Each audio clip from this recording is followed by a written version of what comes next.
ఫలితాలు కలుగుతాయి. ఆ ఫలితాలు కూడా వినడానికి ప్రయత్నం చేద్దాం. ఆపదామపహర్తారం దాతారం సర్వసంపదాం లోకాభిరామం శ్రీరామం భూయో భూయో నమామ్యహం. పండుగ సమయంలో రామచంద్రమూర్తి యొక్క ధ్యానము, రామనామ స్మరణ మన పాపములని పటాపంచలి చేసి అన్ని గ్రహాలు అనుకూలంగా చేస్తాయి.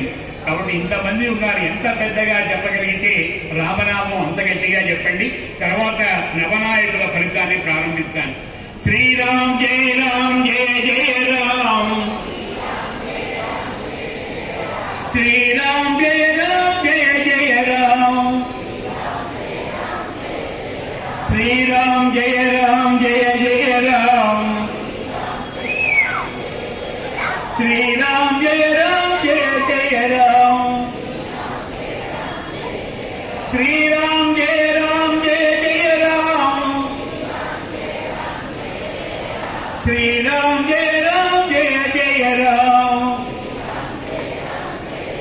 రాజా రామచంద్ర మహారాజ్ కి, సీతామాతకు, పవనసుత హనుమాన్ కి, వాసవి మాతకు, ఏడుకొండలవాడ వెంకటరమణ. ఎంత ఆనందంగా ఉందండి. మద్భక్తాః ఎత్ర గాయంతి తత్ర తిష్ఠామి నారద. నా భక్తులందరూ చేరి ఎక్కడ నన్ను సంకీర్తన చేస్తారో అక్కడ నేను ఉంటానని భగవంతుడు ప్రతిజ్ఞ చేశాడు. కాబట్టి భగవంతుడు ఇక్కడ ఉన్నాడు. నూతన సంవత్సరంలో మనకు ఆశీస్సులు అందజేస్తారు. ఈ నవనాయకుల యొక్క ఫలితాలు రాజా పూజ అన్నారు.